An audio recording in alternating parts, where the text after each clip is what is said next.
या बाबांच्या स्मृती मंदिराचे जे भक्तगण आहेत यांनी बाबांचं चरित्र आयोजन केलं. मला विचारलं महाराज आणि यांनी की आपल्याला भगवान बाबांचं चरित्र लोकांना ऐकावं असं अनुभवाचं चरित्र पाहिजे. तुम्ही मला बाबांचं चरित्रच का? वास्तविक सप्ताहामध्ये पूर्वी प्रवचन असायचे, त्यानंतर भागवत सुरू झाले, पुढे रामकथा सुरू झाल्या, पुढे शिवकथा सुरू झाल्या. परंतु बाबांचं चरित्र का? याचं कारण सांगतो. भगवंताने अर्जुनाला उपदेश करीत असताना आसुरी संपत्तीच्या लोकांबद्दल काही सांगितलं की या जगामध्ये आसुरी संपत्तीचे लोक कसे वागतात, काय करतात. असं सांगितल्यानंतर भगवंतच कळले. कारण वाईट लोकांचं किती वर्णन केलं तरी उपयोग आहे का? काहीच नाही,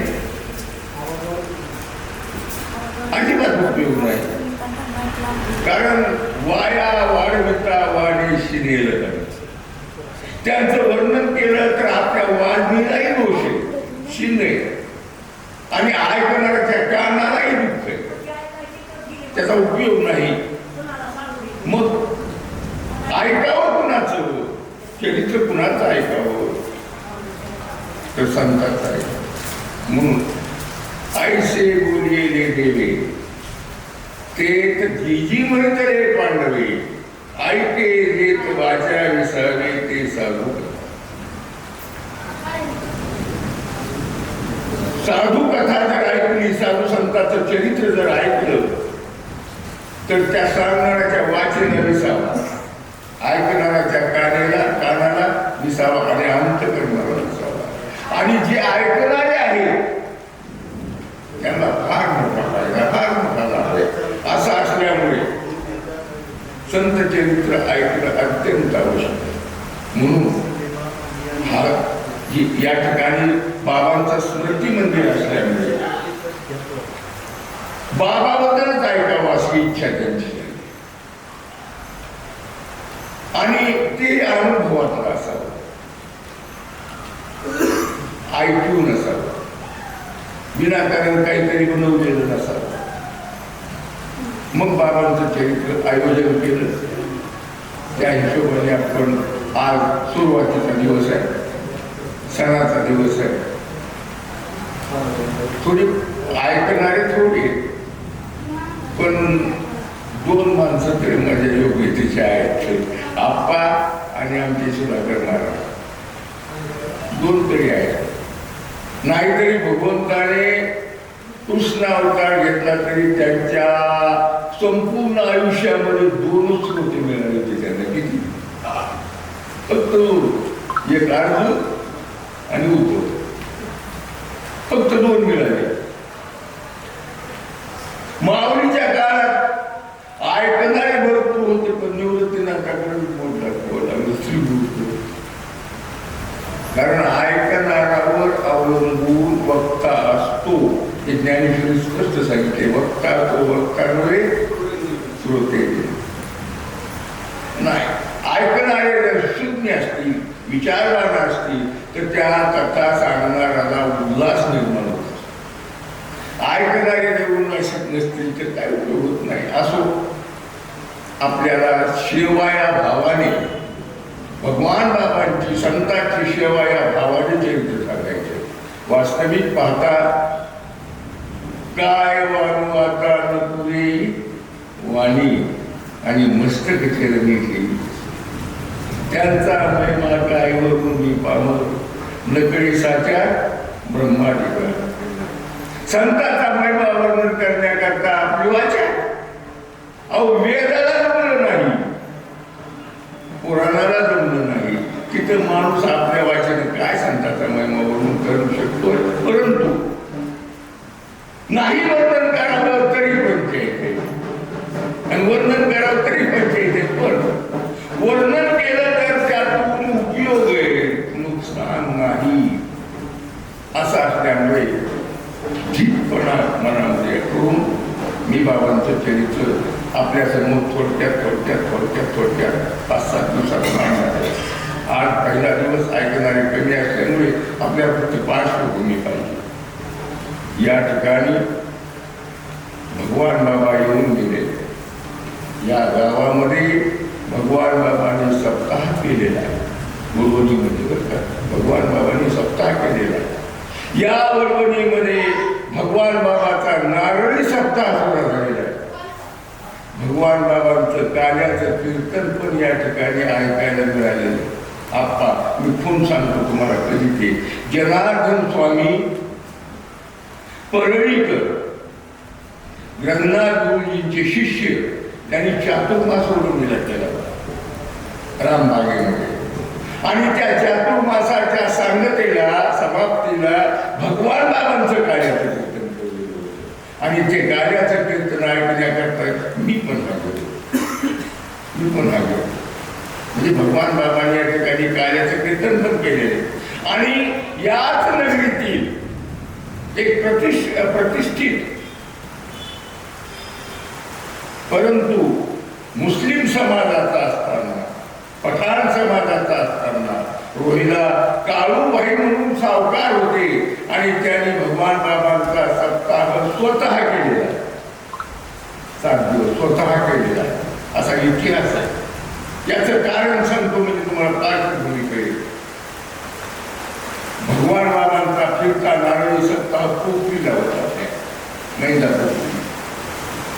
आणि त्या काळामध्ये पिठाच्या गिरण्या नव्हत्या कुठेच. पिठाच्या गिरण्या फक्त आपल्या भागात एकच होती, ती टोळगाव. 15-16 गाड्या ज्वारीच्या भरल्या आणि दळण दळण्याकरता टोळगावाला खूप फिरून गाड्या गेल्या. बोरदिवेला रोवले जात होते काही.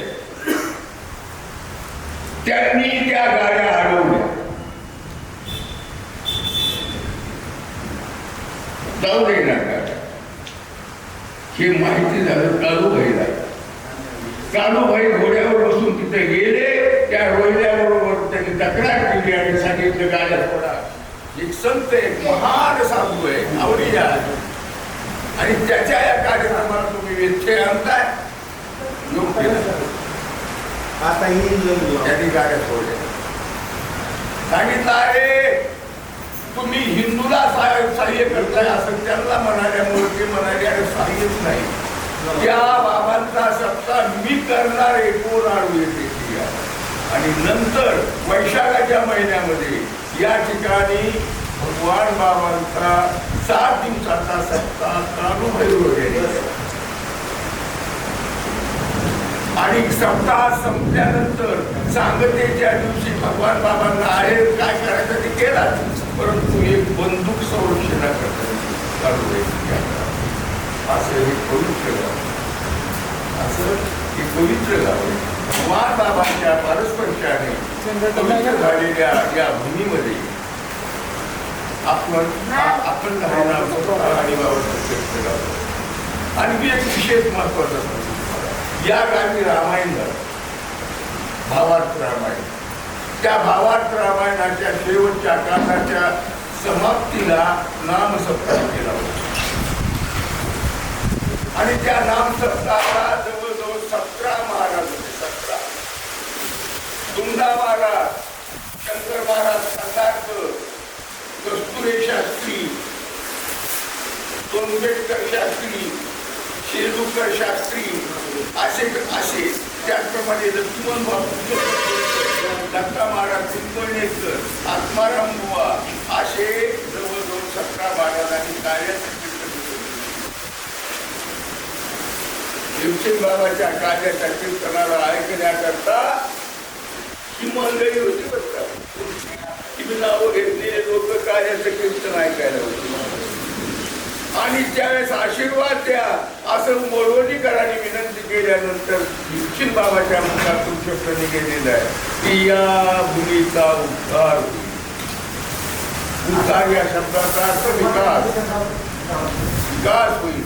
आणि खरंच भीमसेन बाबाच्या आशीर्वादामुळे या गावाला तालुक्याचा दर्जाही मिळाला. तालुक्याचा दर्जा मिळाल्याबरोबर या गावाची व्यापारपेठही वाढली. व्यापारपेठ वाढून परमार्थही वाढला. सर्व अंगाने या गावाचा विकास झाला, उद्धार झाला. हा आशीर्वाद संत असा असणारी ही भूमी आणि या भूमीमध्ये आपल्याला भगवान बाबांची सेवा करायला मिळते. करून पाहिजे आपण भाग्यवान. नाहीतरी आपल्याला कल्पना आहे आपण आहोत कुणाचे? त्यांचे. आपण त्यांचेच आहोत. या परिसरामध्ये नोहे या मराठवाड्यामध्ये म्हणायला नाही. भगवान बाबांनी सर्वांना परमार्थाला लावलं ही सत्य गोष्ट. लोकांना उपदेश करून माळा घातल्या, लोकांना उपदेश करून व्यसनमुक्त केलं, लोकांना शिक्षणाचं महिमा सांगून लोकांना शिकायला लावलं आणि भगवान बाबांनी परमार्थाला लावलं. अशी परिस्थिती या परिसराची आणि बाबांची असल्यामुळे बाबांचं आणि या परिसराचं नातं म्हणजे न तुटणारं नातं असं आहे. तर या ठिकाणी आपण बाबांच्या चरित्राची सेवा करतो. बाबांच्या चरित्राची सेवा करीत असताना आपल्याला कथा सांगत असताना आपण त्यांच्या जन्मापासून बाबांच्या जन्मापासून बाबा स्वामीकडे कसं शिकले, बाबा नारायणगडावर कसे रमले, नारायणगडावर असताना बाबांनी काय काय कार्य केलं, त्याचप्रमाणे नारायणगड का सोडावा, नारायणगड सोडल्यानंतरही बाबा त्या या परिसराला न विसरता धोम्य गडावर गेले, धोम्य डोंगरावर गेले आणि धोम्य डोंगरावर जाऊन त्या ठिकाणी गडाची स्थापना केली आणि या पूर्ण परिसराला न विसरता परमार्थाला घेऊन कसे आले चालले हे आपल्याला ऐकायचे.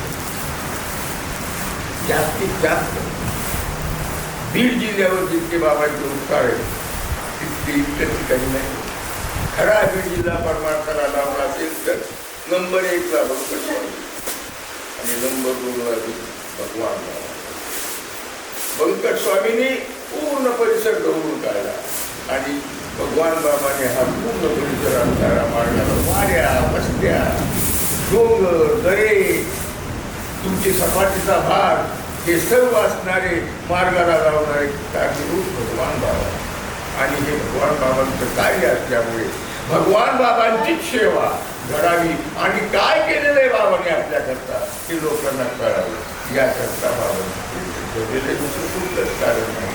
तरी आपण एकच करू. मी आज पार्श्वभूमी तुम्हाला सांगितलेली आहे.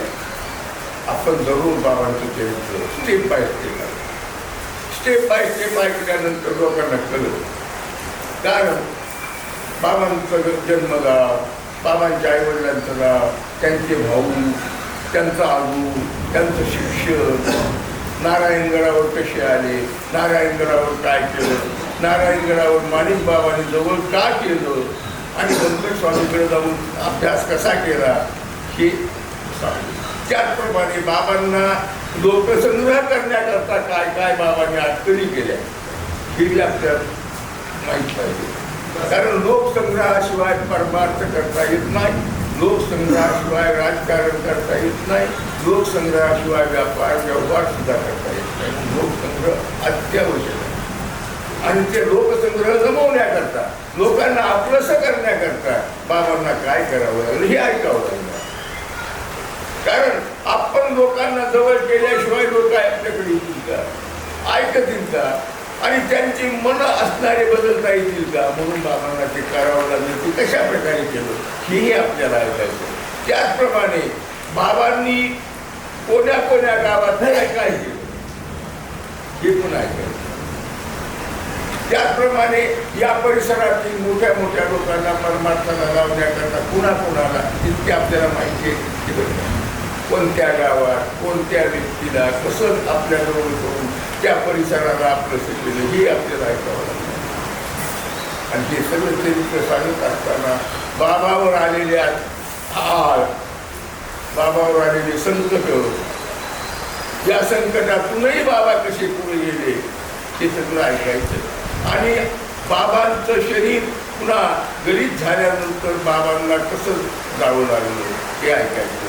आणि जाता जाता त्यांनी स्त्रीगुरूची निष्ठा कशी दाखवली, आपल्या गुरुच्या पायी काय निष्ठा आहे ते कसं दाखवलं, भीमसिंग बाबाची गाडी कशी आली, भीमसिंग बाबांनी कार्य काय केलं हे पण आपल्याला ऐकावं लागतं. कारण कसं आहे, भगवानगडाचा इतिहास म्हटलं की भगवान बाबा, भीमसिंग बाबा, शास्त्री बाबाची परंपरा आहे ती येणार. नारायणगडाचा इतिहास म्हटलं तरी टाळला नाही टाळला, काय केलं तरी पण भगवान बाबांचा इतिहास त्यामध्ये येणारच आहे. असा प्रकार असल्यामुळे आपल्याला ते सगळं सविस्तर आहे. तरी एकच नाही, यात फक्त मी पाठवून तुम्ही सांगितलेली बाबांच्या चरित्राला आपण सुरुवात केलेली नाही, तरी याच ठिकाणी आपण कारण ऐकणारे लोक आपल्याकडे पुढे आहेत एक दोन, पण पार्श्वभूमी समजण्यापूर्वी आप्पाच्या ध्यानात यावं, आपल्या सुधाकर महाराजच्या ध्यानात यावं, रवींद्रच्या ध्यानात यावं, हे काय कशा करता. तरी आज आपण पार्श्वभूमी सांगितली आणि बाबांची सेवा आपल्याकडून ही भगवंताच्या चरणी प्रार्थना आणि भगवंत बाबांचं चरित्र ऐकून आपल्यावर काय परिणाम होतो हे आपलं आपण संशोधन करावं. मी विनंती करतो आणि या ठिकाणी आपण